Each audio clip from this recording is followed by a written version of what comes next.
골로새서 1장 13절입니다.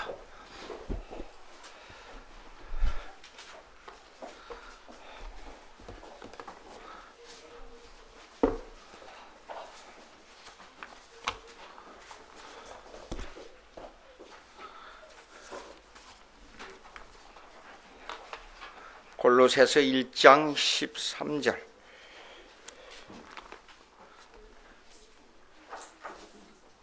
(14, 15, 16, 17절까지) 교독하겠습니다. 13절 제가 읽습니다. 그가 우리를 흑암의 권세에서 건져내사 그의 사랑의 아들의 나라로 옮기셨으니 그는 보이지 아니하는 하나님의 형상이시요 모든 피조물보다 먼저 나신 이시니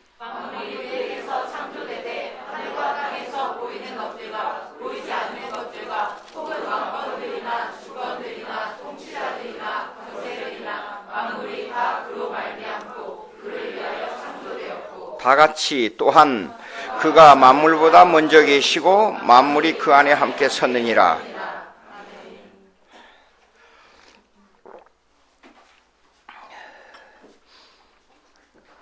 지난번에 하나님의 주권에 대해서 얘기했습니다. 우리가 신앙생활을 하는데 가장 기초가 되는 잣대가 뭐냐면 예수님이 누군가 그걸 정확하게 아는 겁니다. 바로 아는 거예요. 멀커프라고 하는 아주 훌륭한 신학자, 20세기 초반의 신학자가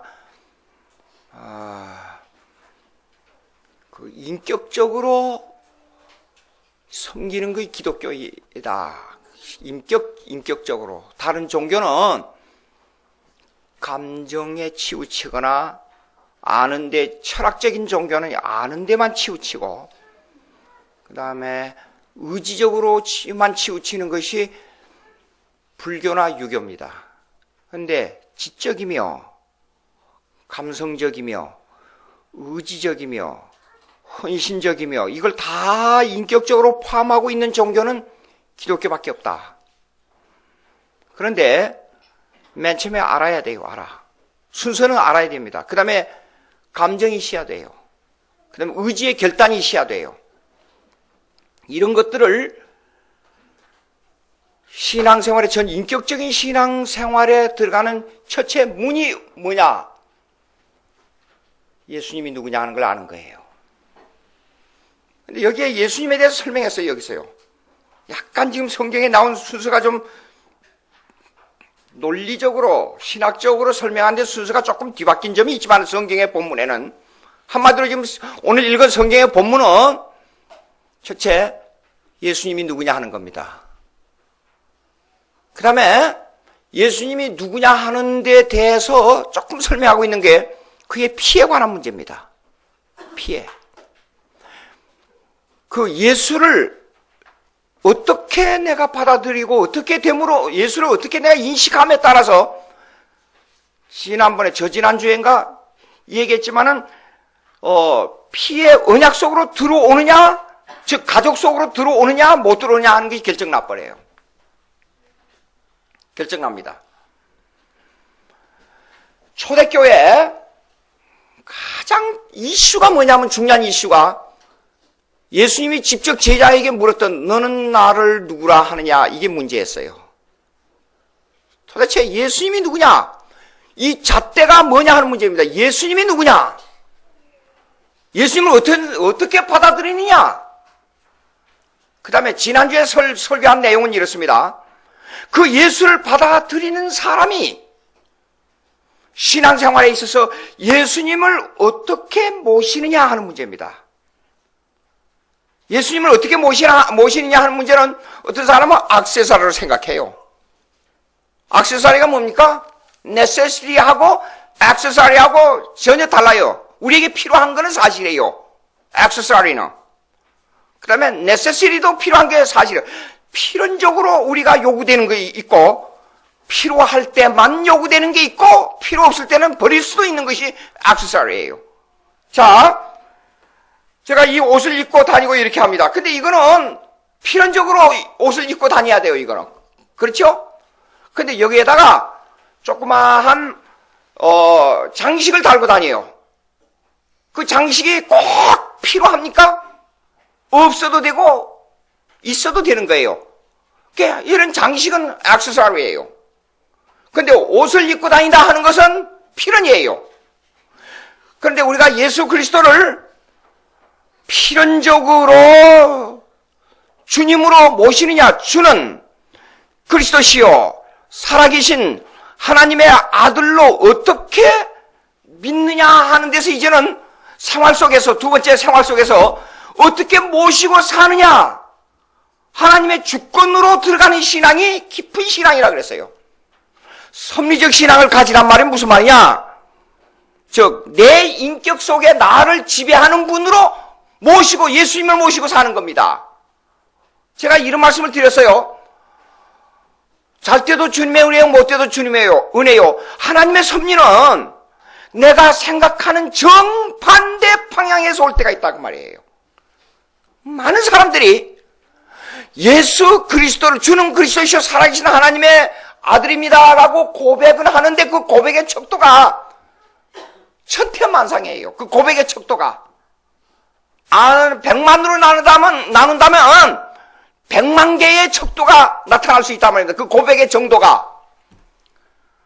그 신앙 고백이 어떤 사람은요, 자기 인격을 지배해버린 경우가 있어요. 예? 그 섭리적 신앙, 철저하게 하나님의 주권 신앙으로 들어가는 것. 그러니까 만물의 모든 일이 불리하게 보이지만은 거기에도 하나님의 깊은 뜻이 있다고 그걸 믿고 그대로 순종하는 신앙. 여러분 부조리하게 들리죠? 그 말이 여러분에게는 부조리하게 들릴 수도 있어요. 근데 이 세상에 일어난 모든 사건들이 주님의 뜻 가운데 벗어난 것은 하나도 없어요. 왜 이렇게 세월호 사건이 생겼는가? 하나님이 거기에 대한 교훈이 무엇인가? 일본에 이런 사람이 있었어요. 한국 사람인데 어느 한 장로님이 계셨습니다. 이미 세상을 떠났습니다. 해방 직전에 원자탄이 떨어졌죠. 일본에. 그걸로 말미암아 수많은 사람이 죽고 수많은 사람이 암이 걸렸어요. 근데 이 장로님도 암이 걸렸었습니다. 그런데 이 장로님은 암이 걸렸는데도 불구하고 팔, 다리 다 잘렸어요. 그리고 눈도 거의 볼 수가 없어요. 성경을 읽고 싶어서 견딜 수가 없는 거예요. 햇바닥으로 점자를 베었습니다. 점자를 햇바닥으로. 햇바닥에서 피가 나도록 성경을 이렇게 읽는 거예요. 이렇게요. 그리고 그렇게 감사를 드려요. 기자가 찾아갔어요. 장로님, 하나님이 이렇게 매를 때려서 당신을 이렇게 만들었다 그러면 하나님 앞에 뭐라고 대답하겠습니까? 그렇게 물었어요. 장로님이, 하나님은 나에게 결단코 손해되게 하는 분이 아닙니다. 내가 이렇게 되지 않았으면 저는 분명히 예수 안 믿었습니다. 이렇게까지라도 만들어서 하나님이 나를 그의 백성으로 삼았으니 이거는 보통 은혜가 아닙니다. 감사를 드렸어요. 그러니까 지난주에 말씀드렸지요? 하나님의 주권신앙. 하나님의 만물을 다스린다. 모든 만물의 사건이 주님에 속해 있다. 그 속에 나 하나가 존재하고 있습니다. 그러나 뒤집어 생각하면 이렇습니다. 다시 말씀드리지만 모든 만물이, 모든 악한 세력이, 모든 마귀의 세력이 나 하나 때문에 존재해요. 왜 그러냐? 이거는 하나님의 역사의 상관관계라 그래요. 하나님의 역사 속의 상관관계는 뭐냐? 내가 있으므로 모든 만물이 존재하고 모든 인류가 존재하고 모든 인류가 존재함으로 나 하나가 존재해요. 생각을 해보세요. 다시 한번 말씀드리지만 나 하나가 태어나기 위해서 우리 조상들로부터 수천 수백만 명이 낳고 죽어서 한국의 한민족이 5천만인데 남북한 앞에서 5천만인데 그 5천만의 사람들이 나 하나를 태어나기 위해서 존재하고 있다 그 말이에요. 생각을 해보세요. 하나님의 지혜는 이렇습니다. 하나님이 다스리는 주권적인 역사는 이렇습니다. 모든 인류와 사건 속에 나 하나가 존재하지만은 나 하나 때문에 모든 일과 사건과 역사가 존재한다 그 말이에요. 여러분, 하나님과 나와의 관계를 보세요. 가만히 좀 생각을 해보세요. 이 세상에 살면서 마지막 최후에 남는 것은 나와 하나님만 남아요. 내 사랑하는 아내도 분명히 헤어져요. 내 자식들하고도 헤어져요. 내 주위에 가장 사랑하는 사람들과 다 헤어져요. 다 소용없어요. 마지막 나하고 하나님하고만 남아요. 그렇다면 모든 역사는 나와 하나님과의 관계만 있지 다른 거는 소용이 없어요. 그렇죠? 그런데 하나님은 객관적으로 보면 하나님은 이렇습니다. 김양주만큼 가장 천하고 가장 멸시받고 가장 무시당하는 하나의 거지 예수 믿는 사람도 나만큼 중요해요. 하나님 앞에서는. 그것이 하나님의 객관적인 역사관이에요. 생각해보세요. 그러면 하나님의 주권 신앙이 얼마나 중요한가? 섭리적 신앙이 얼마나 중요한가? 근데 이 신앙으로 들어가기 전에 처음에 문을 여는 것이 뭐냐면, 맨 처음 문을 열 수 있는 게 뭐냐면 예수님이 누구냐 하는 걸 받아들이는 거예요. 예수가 누구냐? 예수님이 누구냐 하는 것을 받아들이는 데 대해서는 지금까지 예수님이 탄생 이후, 이전 이후 수천 년을 걸려서 지금까지 논쟁이 되어 왔어요. 그리고 무수한 사람이 이것 때문에 죽었어요. 무수한 사람들이 이 문제 때문에 순교를 당했어요. 오늘 예수의 인격에 대해서 좀 구체적으로 한번 따져볼 필요가 있습니다. 자, 예수님은 위대한 도덕가입니까? 프라그마티즘을 띠어라지라는 게 있어요. 이 실용주의 신학이라는 게 있어요. 그 실용주의 신학은 뭐냐면 예수님을 도덕주의, 행동주의로 보는 주의자입니다. 누구보다도 도덕성이 뛰어나고 위대한 생활을 했고 누구보다도 희생적인 생활을 했다. 그래서 예수님을 위대한 도덕가로 봅니다. 두 번째, 예수님은 혁명가로 봅니다. 예? 역사를 뒤바꾸기 위해서 자신의 몸을 십자가에 던져가지고 로마의 역사를 뒤바꿔버리고 유대 역사관으로 만들려고 한 역사관입니다. 그런데 예수님은 역사를 바꾸기 위해서 자기 몸을 십자가에 던졌으나 역사에 수레바퀴는 예수님을 십자가 위에서 그 몸을 갈기갈기 찢어버렸다. 그렇게 말한 사람이 누군 줄 알아요? 여러분이 잘 알고 있는 알베르토 스바이처 박사예요. 위대한 사람들이, 예수님을 잘못 알고 있는 사람들이 너무 많아요. 자, 여러분들이 잘 알고 있는 토인비 역사가는 이렇게 말을 했어요. 기독교는 유대교에서 파생된 하나의 종교에 불과하다. 맞는 말이에요? 제가 WCC는 사이비 기독교다 하는 책을 쓰면서 토인비 역사관, 알버트 스바이처 역사관을 막 비평했어요. 여러분, 세상에 알려진 건 이 보잘것없는 김양주 한 사람을 여러분들은 세상 사람들이 어떻게 알고 있겠어요? 그런데 스바이처나 토인비 같은 사람은 세계적인 인물들이에요. 그런데 감히 제가 그 사람들을 어떻게 비평할 수 있어요? 비평할 수 있는 것은 이렇습니다. 간단합니다. 예수 그리스도를 누구로 보느냐, 예수 그리스도를 어떻게 보느냐에 결정적인 거예요. 이게 아주 중요합니다. 예? 예수님은 또 사회사업가로 보는 사람이 있어요. 그래서 로마 캐토릭의 수녀 누구였죠?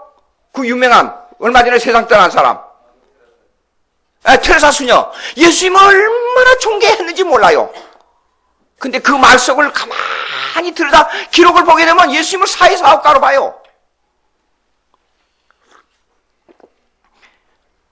이런 말을 하게 되면 자유주의 신학자들로부터 엄청난 공격을 받을 것입니다. 예? 근데 예수님이 이 땅에 오셔서 요구하는 게 뭐였어요? 요구하는 게 뭐냐?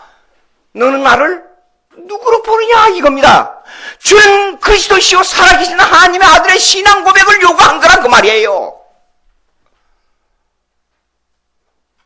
이거는 아주 중요한 겁니다. 어떤 사람은 4대 성인으로 봅니다. 그게 이런 비교론이 이게 말이 안 됩니다. 전혀 말이. 왜 그러냐? 지난 여름에 교황이 한국에 방문했잖아요. 저는 그때 미국에 있었습니다. 그래서 어떻게 된가 하고 항상 TV를 틀어놓고 그 어떻게 말하는가 한마디도 빠지지 않고 어떻게 들어봤어요. 근데 그 중에 제가 들은 말은 다 좋은 말이었는데 가장 중요한 한마디가 빠졌어요. 주는 그리스도시요 살아계신 하나님의 아들의 신앙 고백이 없었어요. 화평, 평화, 서로 사랑, 아주 좋은 말 많이 했어요. 그리스도에 대한 신앙 고백을 말하지 않았어요. 그러니까 한국의 모 단체에서 데모를 한 단체에서 주는 예수 그리스도는 우리의 구주이십니다 하고 팻말을 만들어가지고 그 앞에다가 비치고 데모했잖아요. 그것이 무슨 뜻인지를 모르고 지나가는 사람들이 로마 캐톨릭을 따르는 사람들이 다 손을 흔들었어요.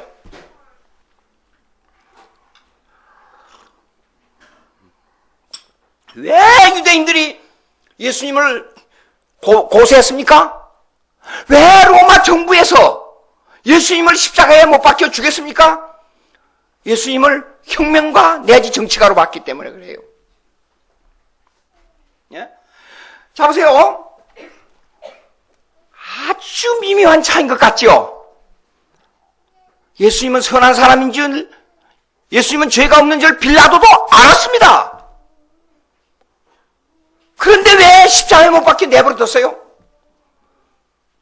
그 차이는 예수님을 어떻게 보느냐 하는 신앙 고백의 차이점이에요.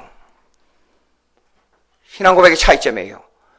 예수님이 로마 법정에 서서 이렇게 말씀했어요. 내가 그리스도냐? 내가 구세주냐? 내가 하나님의 아들이냐? 이런 질문이 나왔을 때 예수님이요, 네가 말하였도다 그랬어요. 또 아주 중요한 내용이 있습니다. 빌라도가 내가 너를 죽일 권한도 있고 놓아줄 권한도 있는 줄 알지 못하느냐? 물었어요. 예수님이 뭐라고 대답했어요? 내 아버지 하나님이, 즉 내가, 나와 하나님은 하나야. 허락하지 않으면 너 나를 못 죽여. 기가 막힌 이 얘기예요.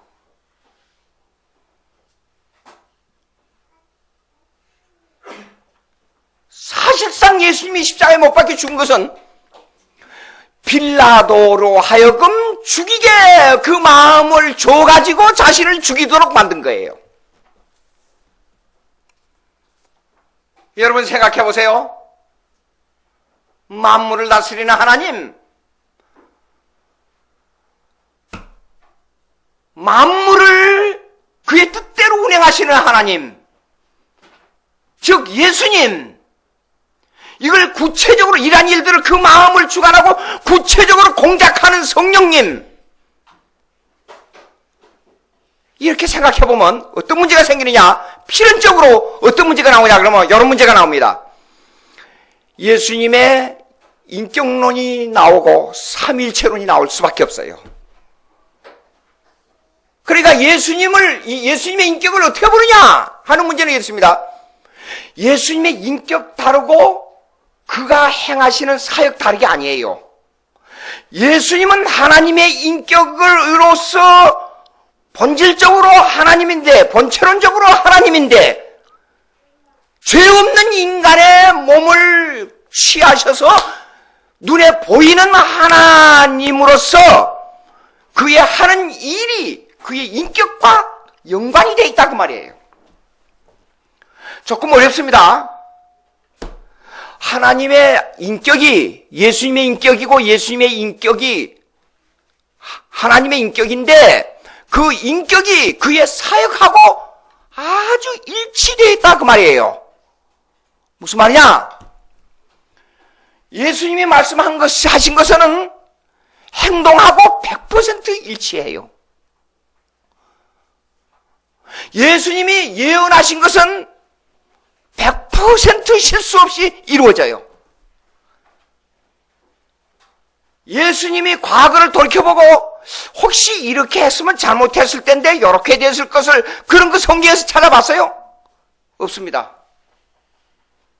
그러니까 이 시간과 공간 속에서 일어난 모든 사건들을 예수님은 다 알고 뚜려보고 다 예측하고 있었어요. 그리고 그분이 말씀하신 내용은 모두 다 100% 맞아떨어졌고 과거에 행하고 말씀하신 것이 100% 그대로 맞았습니다. 예수님의 사역하고 예수님의 인격론하고 일치한다 그 말이에요. 그런데 자유주의 신학에서는 이걸 분리합니다. 무슨 말이냐? 예수 그리스도를 하나님으로서 받아들이지 못하기 때문에 도덕가, 정치가, 사회사업가로 본다 그 말이에요. 오늘 그래서 예수님의 인격론을 지난번에 하나님 예수님의 다스리는 사역론, 주권론을 얘기했어요. 근데 오늘은 예수님의 인격론을 좀 얘기해야 돼요. 예수님 여기 나타난 예수님의 인격론.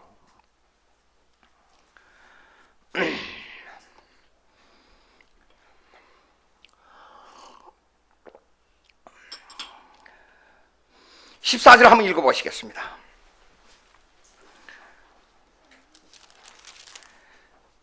다 같이 시작. 그 아들 안에서 우리가 속량구 죄사함을 얻었다. 그러면 예수님의 인격을 어떻게 받아들이냐에 따라서 속량구 죄사함을 얻었다 그랬어요. 근데 여기 속량이라고 우리 번역이 됐지요? 원어 번역이 잘못됐어요. 구속으로 번역해야 됩니다. redemption. 속량이라는 것은 이런 뜻입니다. 신학적으로 ransom인데 속량이라는 것은 옛날 번역이 더 좋다 그런 뜻입니다. 옛날 번역이. 제가 헬라어고 히브리어를 전부 이렇게 쫙 좀 이상한 성경 구절이 이상한 것이 느낄 때마다 이렇게 헬라어 히브리를 찾아보니까 이 번역을 새로 해가지고 이거 요즘 뭐예요? 이거 한영 개역 개정 새 번역이라 돼 있잖아요. 이거요. 이것이 잘못된 부분이 옛날보다도 잘못된 부분이 더 상당 부분 많아졌어요. 여러분, 그러면 구속하고 속량하고 뭐가 차이가 있느냐 이런 문제가 나요. 우리가 구원받았다, 구속함을 받았다. 그 분리를 해드릴게요. 구속은 뭐냐면 예수님의 사역에 해당되는 단어입니다. 구원은 우리가 예수를 믿음으로 받아들이는 데 해당되는 단어입니다. 구원은 redemption, R-E-D-E-M-P-T-I-O-N redemption. 그럼 예수님이 십자가에 못 박혀 죽었습니다. 우리 죄를 대신해서 십자가에 못 박혀 죽었습니다. 이거는 구속사역에 해당되는 겁니다. 근데 그걸 우리가 받아들일 때는 구원에 해당되는 말이에요. 이렇게 구분됩니다. 그 랜섬은 뭐냐 그러면 랜섬이라는 것이 이렇습니다. 값을 주고 샀다는 뜻이에요. 속량이라는 말은 속량. 속량이라는 것은 뭐냐면 값을 주고 샀다 그 말이에요. 랜섬. 그 값을 주고 샀다 그런 것은 우리가 믿음으로 받아들일 때는 이렇습니다. 예수님을 믿음으로 받아들일 때는 공짜예요. 그렇죠? 전혀 의뢰입니다. 그런데 하나님의 입장에서 보자고요. 하나님의 입장에서. 하나님의 입장에서는 아직도 시원한 게 없어요. 이게 일본의 기다모리 신학이 나오게 되면 좀 더 복잡해지는데 기다모리 신학 이 얘기를 하면 좀 복잡해져. 그걸 제쳐놓고 우선 이것만 얘기하자고요. 하나님은 뭘 찾아야 될 게 아직도 남아있어요. 찾아야 될 게 남아있어요. 두 가지 찾아야 될 것이 남아있습니다. 그게 뭐냐면 법을 다시 회복하는 거예요. 법을. 이 말 속에 말대로 속량고 죄사함을 얻었다는 이 말 속에는 엄청난 내용이 들어있습니다. 구속고 죄사함을 받았다. 들어있는데 그게 뭔가니? 하나님은 두 가지의 이 요구가 있어요, 요구. 첫째, 아담이 범죄했잖아요? 범죄했는데 하나님과 인간 사이에서 행위 언약, 선악과를 따먹지 말라. 행위 언약을 지켜야 되는데 이걸 지키지 못하기 때문에 법이 깨져버렸어요. 법이 깨져버렸어요. 그 법을 회복해야 돼요. 두 번째, 법을 범하면 어떻게 되죠? 죄값을 치러야 돼요. 반드시. 그런데 이 죄값을 치러야 되는데 죄값을 치르는 것이 뭐냐면, 즉, 이 실과를 따먹으면 반드시 정령 죽으리라 그랬는데 죽어야 돼, 누가? 피의 대가를 치르고 죽어야 돼요. 그러면 사실상 보자고요. 우리는 믿음으로 구원받았지만 누군가가 내 죄를 대신해서 피값을 치러주고 그 피값으로 나를 사야 돼요. 그걸 속량이라 그래요. 피값으로 사는 걸 속량이라 그래요. 그리고 나의 대신 누가 죄값을 치르기 위해서 법을 지켜줘야 돼요. 법을. 그래서 예수님이 비하의 신분에 나와요. 휴밀레이션, 비하의 신분이 뭐냐? 그 법을 지키기 위해서 일생 동안에 율법에 순종했다 그랬잖아요. 마태복음 5장 6장, 7장 읽어보세요. 법 밑에 순종했다 그랬어요. 예수님이. 그 예수님이 우리를 대신해서 우리는 율법을 못 지켜요, 이제는. 죄를 범하는 자손의 피를 가지고 태어났기 때문에. 그런데 죄 없는 예수님이 법을 지킴으로, 그 법을 지킴으로 하나님과의 관계에 있어서 법의 만족을, 법을 다시 찾아야 할 만족을 얻은 거예요, 하나님이. 그 다음에 법을 어겼기 때문에 반드시 피값을 치르고 대신 누가 죽어줘야 돼요. 죄 없는 사람이. 예수님이 그 값을 치러줬다. 그것이 속량이라 그래요. 속량. 이 간단한 것 같지만은 굉장히 깊은 교리가 들어있습니다. 그래서 예수님은 두 가지 순종이 있다 그래요. 두 가지 순종. Active obedience라 그래요. 오늘은요, 이게 어려운 얘기가 나서 신학대학원에서나 강의할 것들이 있는데 이걸 쉽게 설명하려니까 이렇게 어렵네요. 능동적 순종이라 그래요. 율법 밑에 순종하는 걸 능동적 순종이라 그래요. Active obedience. 십자가에 죽은 것을 우리를 대신하여 율법에 순종했고, 우리를 대신하여 십자가에 피값을 치러 죽었고, 그 피값으로 십자가에 피값을 치르고 죽은 것을 passive obedience라 그래요. 수동적 순종이라 그래요. 수동적 순종이라 그래요. 피값을 치러진 것을. 두 가지 값을 치러지고 하나님에게 기쁨을 드린 거예요. 대신 이 값을 치른 걸 보고 속량이라 그래요. 속량. 근데 헬라어를 내가 찾아보니까 이 말이 속량보다는 리뎀션으로 말한 게 더 좋겠다는 생각이 들어요. 그 다음에 또 하나 찾아볼게요. 이 번역이 잘못돼요. 아주 중요한 번역입니다. 마태복음 1장 한번 보세요.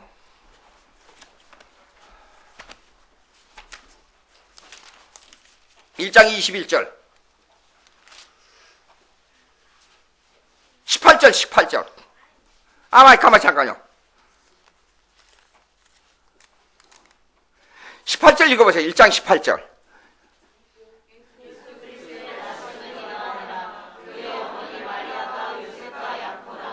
동가기 전에 그랬죠. 근데 약혼이 잘못됐어요, 보니까. 유대인들은 햇수로 3년에 걸쳐서 결혼을 해요. 맨 처음에 약혼해요, 약혼. engage. 두 번째 정혼이라. 근데 옛날 번역은 정혼으로 나와 있어요. 근데 비추아스라 그래요. 근데 정혼이란 말을 우리말로 번역하기가 대단히 힘들어. 우리나라에는 그런 풍습이 없으니까. 약혼하고 결혼하잖아요. 근데 유대인들은 정혼해요. 그러면 처음에 두 가정이 서로 소개해가지고 둘이 결혼하기로 약속했어요. 그리고 1년 동안을 봐요. 저 여자가 진짜 아름다운 여자인가를 봐요. 그러고 나서 betroth, 정혼을 해요. 정혼. 결혼하기로 이제는 결정을 완전히 하는 겁니다. 정혼해요. 근데 결혼하고 정혼해서 이제 1년이 지난 다음에 데리고 와요. 그것이 결혼식이에요. 유대인의 결혼 예식입니다, 이게요. 근데 이걸 성경 해석하게 해서 문자적으로 우리식으로 번역해버린 거예요, 이거요. 유대인의 결혼식 문화적 백그라운드를 전혀 고려하지 않고, 정혼할 때는 진짜 이제 결혼이 된 걸로 마음에 있지만은 데려오기 전까지는 절대로 자기 집에서 있어야지 서로 잠자리를 하거나 껴안거나 하면 안 돼요. 그러니까 정혼해서 이 데려오기 전까지는 아기가 생겼다 그러면 이건 난리가 나는 거예요. 근데 정혼하고 나서 그랬어요. 정혼하고. 그러니까 약혼 기간 1년이 지나고 나서 아기가 뱄다 이겁니다. 그러니까 요셉이 심히 고민했어요. 남자를 가까이 하지 아니해야 할 텐데 어느 남자하고 가까이 해가지고 아기를 베게 됐느냐 이게요. 근데 요셉이 지혜로운 사람이요. 가만히 끊고자 하여 그래. 아내를 사랑했던 모양이지요. 잘못하면 돌에 맞아 죽을지도 모르니까 조용하게 끊고자 하였는데 천사가 나타나서 아내 데려오기를 두려워하지 말라 그랬잖아요. 아내 데려오는 것이 정식 결혼이에요. 그러니까요, 이것을 알아야 되는데 약혼하고 그래버려. 약혼하고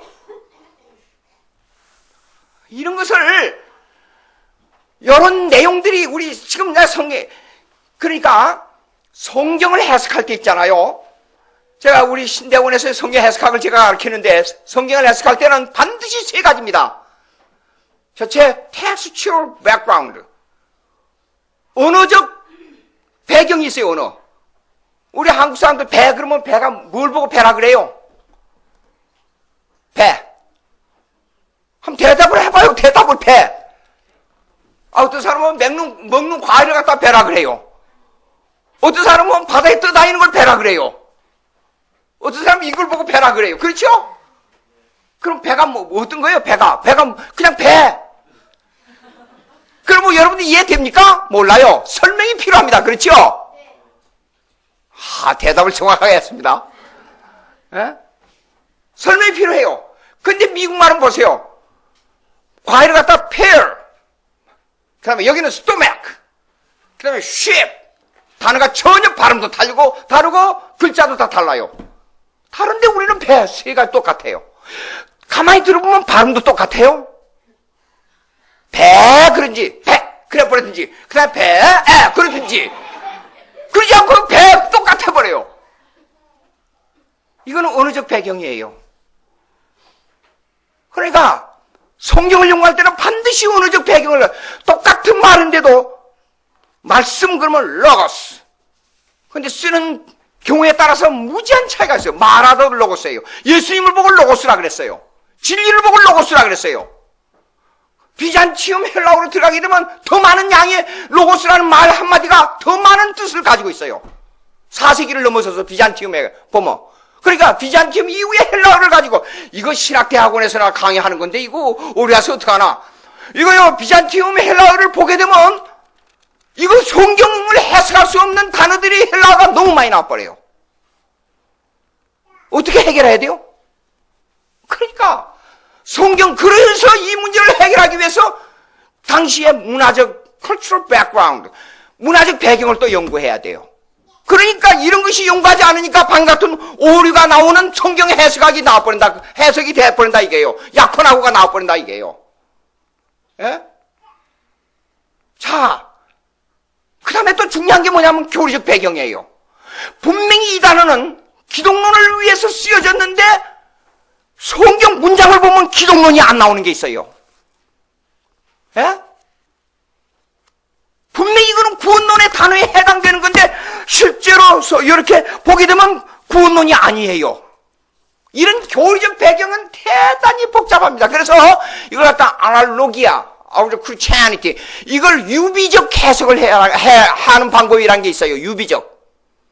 이게 철학적인 또 단어가 나오는데, 오늘은 이상하게 어려운 단어만 자꾸 나오는데, 이 유비적 성경 해석이 뭐냐? 그러면, 구약의 창세기에서 피는 뭐이고, 신약에 들어와서, 뭡니까? 히브리서에 나오는 피는 뭐냐? 피의 차이가 뭐냐?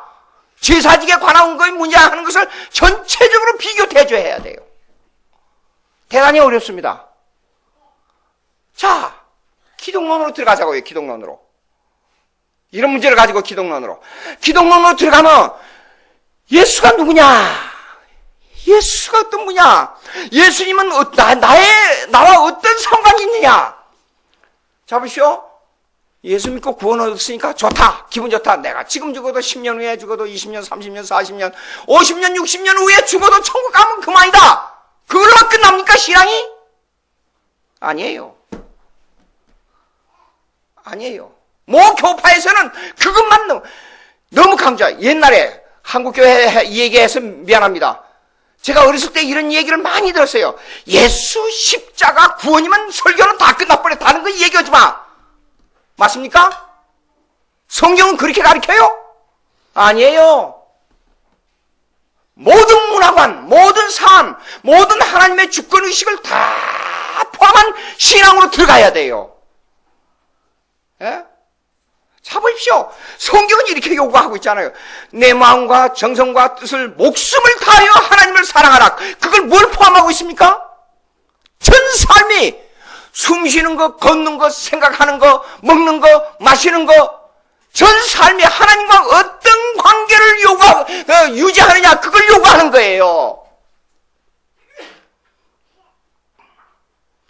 그러기 위해서는 예수님의 인격론을 깊이 알아야 되는데, 예수님이 가지고 있는 인격의 그 넓이, 넓이, 깊이, 그거는 하나의 척도로 제가 얘기하는 것이지 실제로는 말할 수 없는 겁니다. 그런데 이해를 돕기 위해서 예수님이 인격이 가지고 있는 넓이, 깊이, 부피, 높이, 본질, 이걸 어떻게 우리가 받아들이냐? 그 한계가 어딘가? 사실상 한계가 없어요.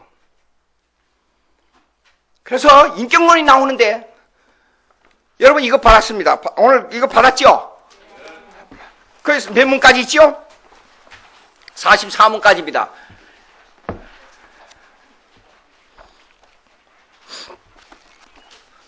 그걸 갖다가 아타나시우스 신조라 그래. 아타나시우스 신조. 아다나라 그러는데 아타나시우스 신조. 근데 이걸 갖다가 퀴쿰케 신조라 그래. 퀴쿰케 신조. 일명.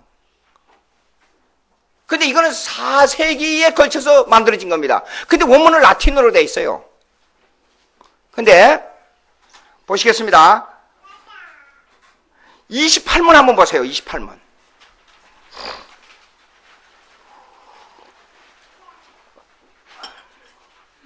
그러므로 구원을 받으려는 이는 삼위일체에 관하여 이와 같이 믿지 아니하면 안 될 것이다. 앞에부터 쫙 나와 설명하고 28문에서 이렇게 결정을 지었어요. 삼위일체를 믿지 아니하면 예수 믿는 사람이 아니다 그 말이에요. 예. 근데 이문으로 들어가 보세요. 이문으로. 앞에 무슨 말이 나오냐 그러면 이런 말이 나옵니다.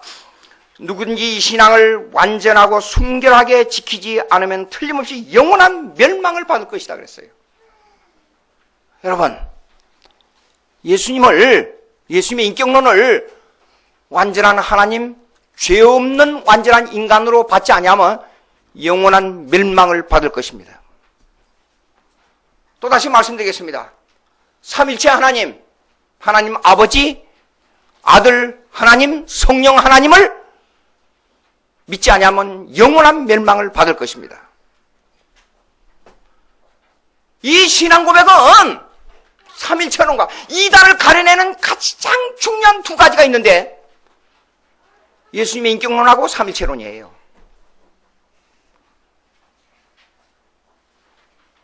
요즘 한기총에 제가 신학위원회 지금 서기를 보고 있습니다. 한기총. 우리 한국의 한기총 알지요? 근데 어떤 사람이 어떤 최아무개 목사님이란 분이 박아무개 목사님을 이단으로 정죄했어요. 이단으로.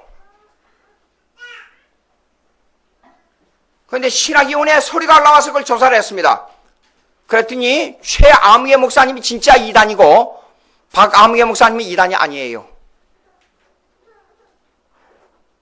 최아무개 목사님은 어디에 걸렸느냐 그러면 3일체로 보세요. 20문 한번 보세요. 20문.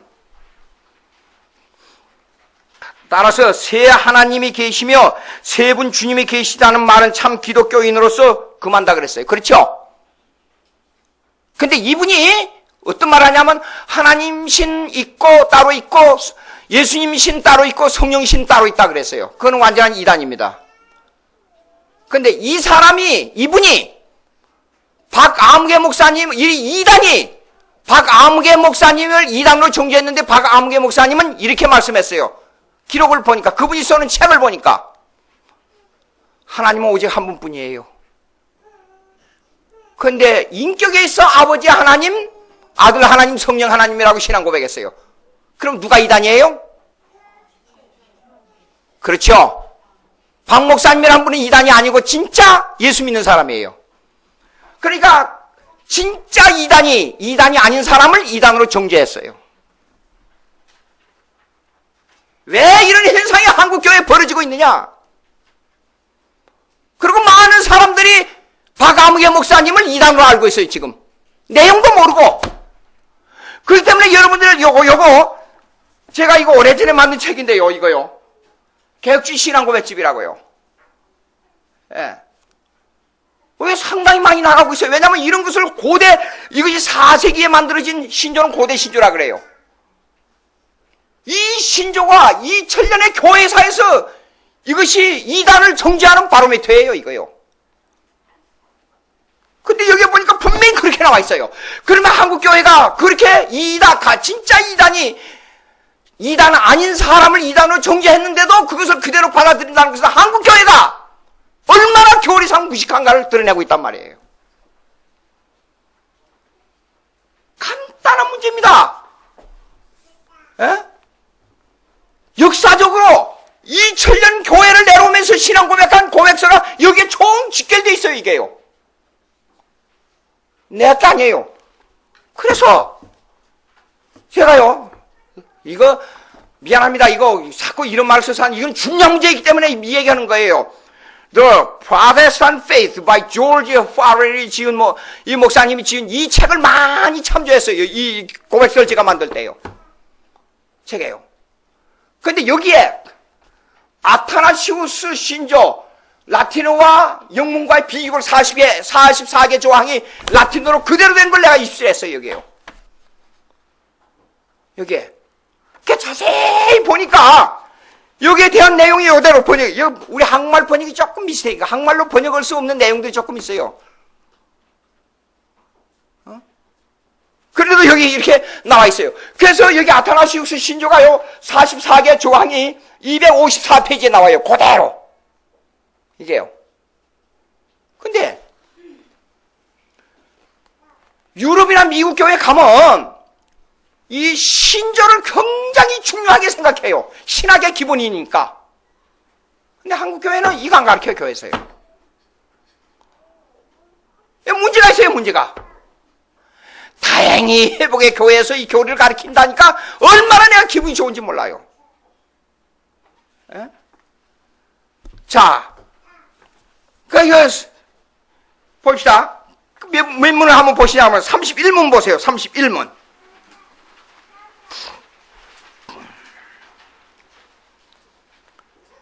예수님에 대해서요. 30문을 읽고 읽어야 되겠어요. 30문. 올바른 믿음이란 하나님의 아들이신 우리 주 예수 그리스도께서 하나님이시요 동시에 인간이라는 사실을 믿고 고백하는 것이다 그랬어요. 여러분 이거 믿어요? 그래요. 우리가 이걸 믿지요? 근데 인간은 우리가 똑같은 인간인데 뭐가 없는 인간이요? 죄가 없는 인간이에요. 하나님과 똑같은 하나님인데 시간과 공간 속에 우리가 만지고 볼 수 있는 하나님이에요. 예수님. 그 차이예요. 근데 31번 보시겠습니다. 그는 성부의 본질에서 나신 신이시며 이 세상이 생기기 전에 나신 자요. 동시에 인간으로서 그 어머니의 본질로부터 이 세상에서 나신 분이다. 이거는요, 성부의 본질에서 나신 이시며 어머니의 본질로부터 이 세상에 나신 분이다. 이게 번역이 조금 잘못됐어요. 내가 설명해 드릴게요. 여기 라틴어로 된 거 31문을 보니까 이렇게 됐어요. Deus is substantia patris. 몰라도 돼요. 이건 신학대학원에서 이런 말 하는 거니까. 근데 이거는 하나님의 본질로부터 나온다. 이거까지는 맞았어요. 근데 어머니의 본질이라는 것은 homo ist ex substantia matris. 이 말이 무슨 말이냐면 본질과 똑같은 동질에서 나왔다. 그렇게 번역을 해야 돼요. 자, 사람의 본질과 똑같다 그러면 죄를 포함할 수가 있잖아요. 그렇죠? 그걸 피하기 위해서 라틴에는 다르게 표시를 했다니까요. 사람과 똑같지만은 거기서부터 다른 게 나왔다. 그런 뜻이에요. 번역이 조금 잘못됐어요, 이거요. 그래서 영어 번역을 보니까 영어에는 가로를 해놓고 에센스라고 딱 써놨어요. 다르게. 그러니까 한국말도 가로를 해놓고 그런 말을 붙여야 돼요. 사람과 똑같은 본질이지만은 호모, 같은 동질성을 가지고 나왔다. 그렇게 붙이든지 뭐가 해야 돼요, 이거요. 예수님이 누굽니까? 똑같은 하나님인데 시간과 공간 속에 계시는 하나님이에요. 똑같은 인간인데 죄가 없는 인간이에요. 그래야만 갈라디아에서 나온 대로 양쪽 다 만족하게 하는 거예요. 하나님도 만족하게 할 수 있고 인간도 만족하게 할 수 있는 거예요. 자, 보세요. 하나님과 인간 사이에는 뭐예요? 죄 때문에 완전히 벽에 막혀가지고 교제가 불가능해요. 근데 그 교제를 트기 위해서는 하나님에게도 하나님 쪽에도 완전해야 되고 인간 쪽에도 완전해야 돼요. 그러면 하나님과 인간이 교통할 수 있는 게 뭐예요? 우리는 시간과 공간을 초월할 수가 없지요. 근데 이 시간과 공간 속에 들어오는 하나님이 있어야 우리가 통하지 않아요. 또 인간 편에서 보면 죄가 없어야 하나님과 통할 수 있잖아요. 그럼 시간과 공간 속에 계신 하나님이 죄가 없어 우리와 같이 있어야 우리 인간하고 통하지 않아요. 기가 막힌 교리예요. 어쩌면 하나님은 흠도 티도 없이 이렇게 우리에게 만족하게 하는 예수님을 보내줬냐 그 말이에요. 그러면 예수님은 하나님으로부터 어떤 부분이 파생돼 나온 게 아니에요. 빌립보서 2장 6절 한번 보세요.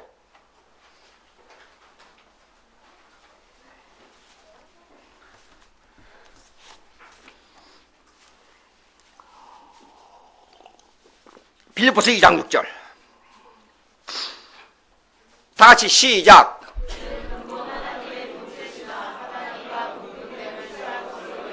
하시고 그 다음 계속해서요. 옳지, 됐어요. 기가 막힌 겁니다. 예수 안 믿으면 이거 이해가 되는 겁니까? 안 돼요. 여러분요, 예수님의 인격론하고 삼일체론은 이렇습니다. 100% 논리로 가지고 설명할 수 없어요. 수학은 1 더하기 1은 2다. 딱 떨어져요.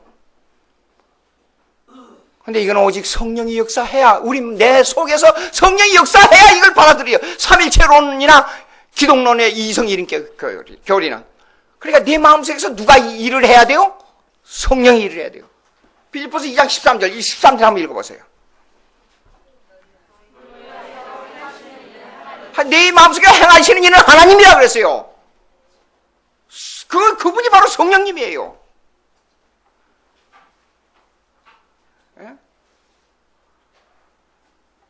자, 골로새서 1장 15절, 14절 이하 15절, 16, 17절에 보게 되면요, 너무나도 많은 교리가 들어있기 때문에 이걸 어떻게 설명해야 될지 모르겠어요. 예수님의 인격론과 삼일체론과 섭리론과 시적 작정론이 다 들어있단 말이에요. 이 속에요. 자, 근데 예수님 뭐예요? 그 다음에 골로새서로 넘어가 봅시다. 골로새서로.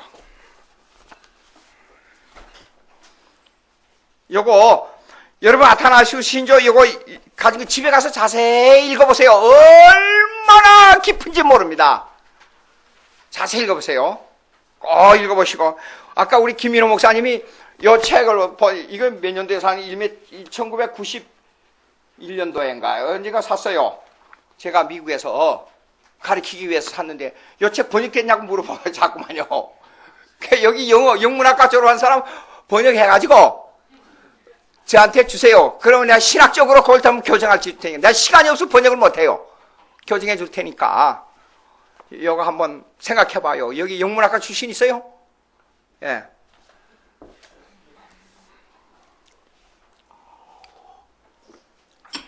자 봅시다.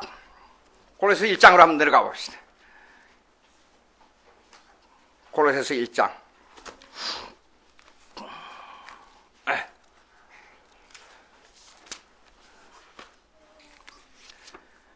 송영제사. 자, 그 다음에 15절 읽겠습니다. 다 같이 시작. 그는 보이지 아니하는 하나님의 형상이시요 모든 피조물은 좀 이상하지 않아요? 그렇죠? 말이 지금까지 예수님의 인격론에 쫙 얘기하는데 피조물보다 먼저 나왔다 그러니까 창조 이전에 예수님이 태어나고 그 다음에 태어난 거 아니냐 이렇게 오해가 될 수 있어요. 그렇게 느껴지죠? 이거 언어적 장벽이에요.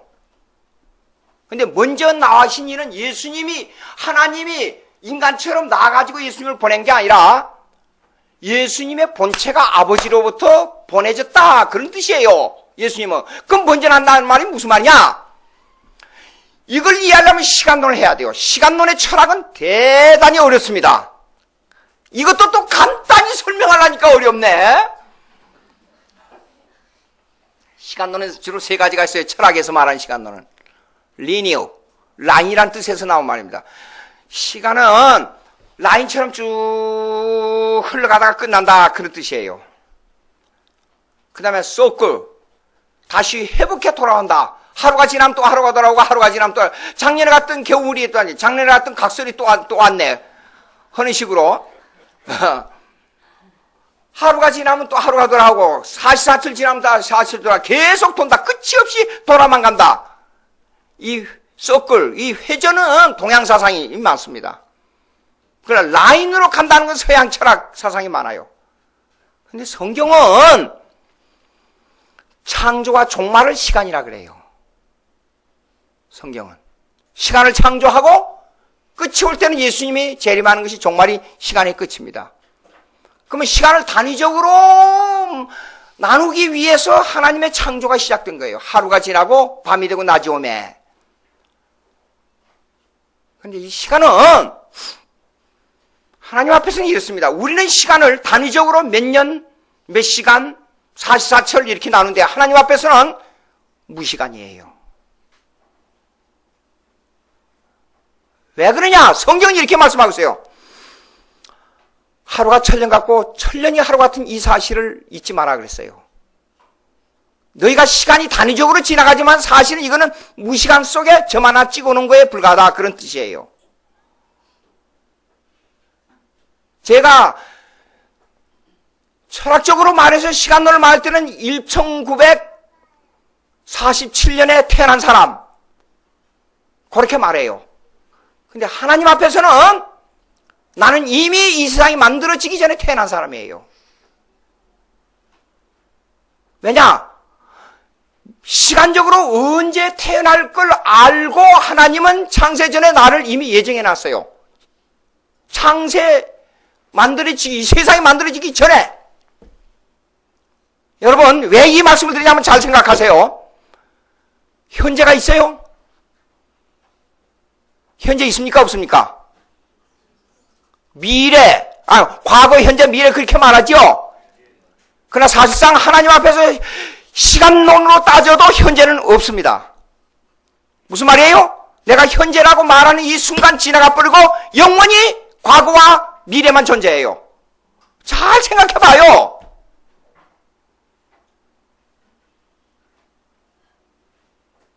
현재가 없어요. 단위적으로 나눈 것 뿐이에요. 여러분, 지나온 역사를 과거 생각해 봐요. 어렸을 때 이 일을 생각해 보면 어렸을 때는 어제나 그제나 10년 전이나 20년, 50년 전이나 똑같아요. Time in Christ.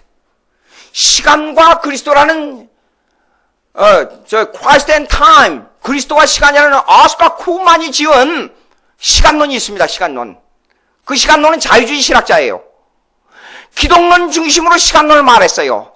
그러나 성경은 신적 작정론, 창조론 중심으로 시간론을 말하고 있어요. 이렇게 봅니다. 자 보세요. 여러분 깊이 생각, 이거 신학대학원에서나 하는 이 얘기를 내가 여기서 하고 있으니 이게 보통 어려운 게 아니에요, 진짜. 예수님이 뭐라 그랬어요? 나는 아브라함의 이전에 있었다 그랬죠. 요한복음에. 그러면 예수님은 아브라함 이전부터 계셨는데 그 예수님은 시간으로 볼 때 어떤 분이냐 이게요. 근데 신적 작정론, 제가 이건 신적 작정론 얘기하는 것을 중요하게 들어야 됩니다. 창세 이전에 계신 하나님의 주권적으로 얘기해야 이해가 돼요, 예수님을. 기독론적으로 중심으로 얘기하면 이해가 안 돼요, 시간론을. 아브라함이 이전에 있었다 그러니까 미리 알고 그것을 예언적으로 받아들이냐? 아니에요.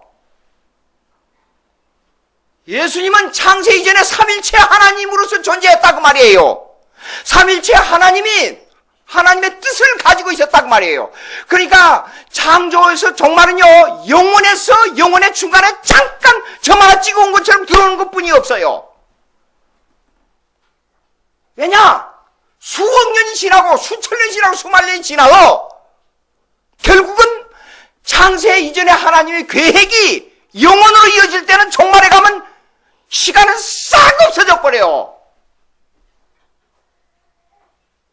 가만히 생각해봐요.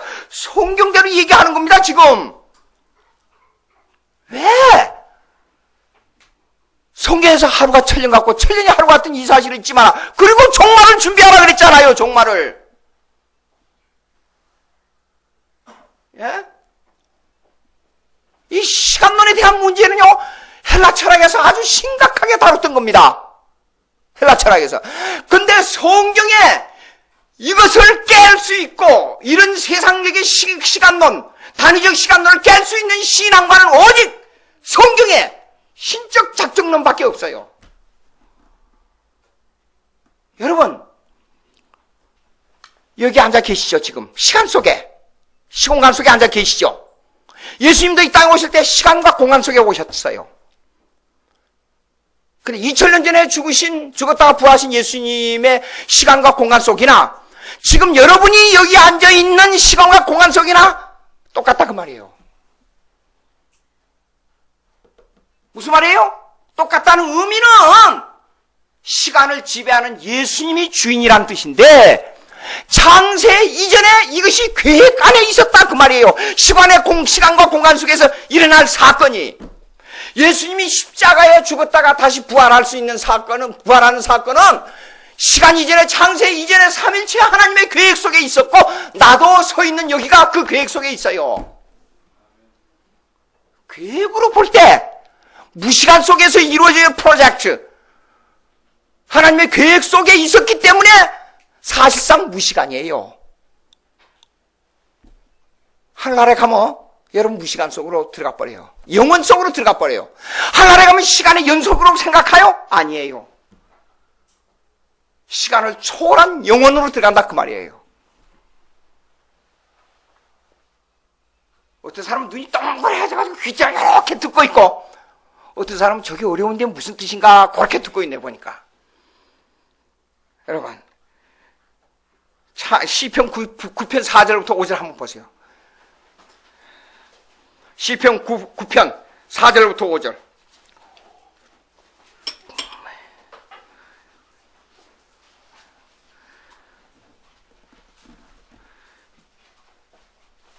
시편 9편 4절부터 5절 시작.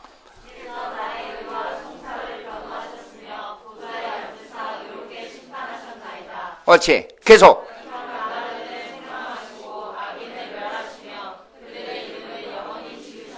옳지.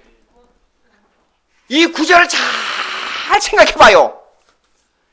영혼과 시간을 한번 생각해봐요. 사실상 이 땅 위에서 일어난 시간은 영혼에 비교하면 아무것도 아니에요. 점 하나에 불과하다고 생각을, 하나의 비교를 하자면 그렇다 그 말이에요. 예? 그 다음에 요한복음 8장 56절 한번 보세요. 요한복음 8장 56절.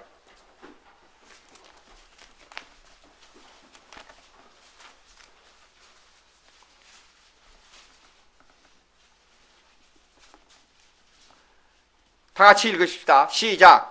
너희 조상 아브라함은 나의 때 볼 것을 즐거워하다가 보고 기뻐했네요. 자 보세요. 아브라함이 수천 년 전 사람입니다. 예수님을 보고 기뻐했다 그랬어요. 그때 진짜 예수님을 봤어요? 볼 것을 즐거워하다가 보고 기뻐했다. 그러니까 잘 보세요. 미래를 생각했는데 보지도 못했는데 또 봤다 그랬어요. 보고 기뻐했다 그랬어요. 무슨 뜻이에요? 무시간적이에요.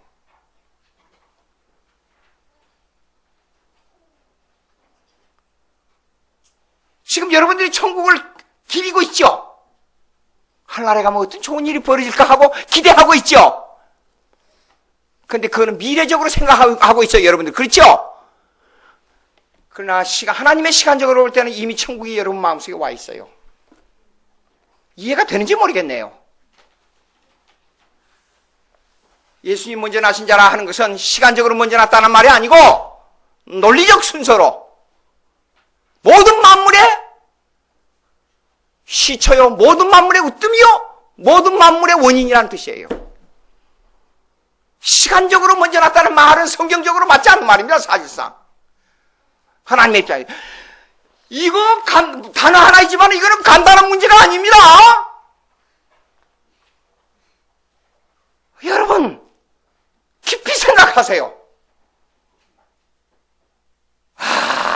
예수 믿는다는 게 얼마나, 여러분들은 이 신학적인 문제를 가지고 철학적인 문제를 가지고 깊이 다루지 않고 그냥 생각할 수 있지만 하늘나라에 가보세요. 이런 문제를 초월해서, 쉽게 말해서 간단한 예를 들자면 이렇습니다. 내가 뉴욕에 갔다 와서 1시간 할 일을 보고 있는데 그냥 한 10분 만에 갔다가 한 1분 만에 갔다가 1분 만에 일 다 치러버리고 1분 만에 다시 또 여기가 돌아앉을 수도 있어요. 여러분 머릿속으로 생각하면 하늘나라에는 실제로 그런 일이 벌어진다 그 말이에요. 공간, 시간을 초월해서 하나님과, 삼일체 하나님과 영원한 교제 속으로 들어갑니다. 그날이 내일, 금방 올 겁니다. 내일이 10년도 될 수 있는 내일이고, 20년도 될 수 있는 내일이고, 30년도 될 수 있는 내일이고, 오늘날 우리가 여기 살고 있지만은 수십 년 후에 있는 내일이지만 오늘 우리가 천국을 살고 있는 거예요. 기도하십시다. 하나님 아버지 감사합니다. 예수 믿는다는 것이 얼마나 세상에 이보다도 더 좋은 일이 있고 이보다도 더 귀한 것이 없는 것을 우리가 깊이 깨닫고 하나님 앞에 영광 돌리고 믿음을 다하고 이 땅에 살면서 주님을 위해 충성하는 저희들에게 주시옵소서. 예수님의 이름으로 기도합니다. 아멘.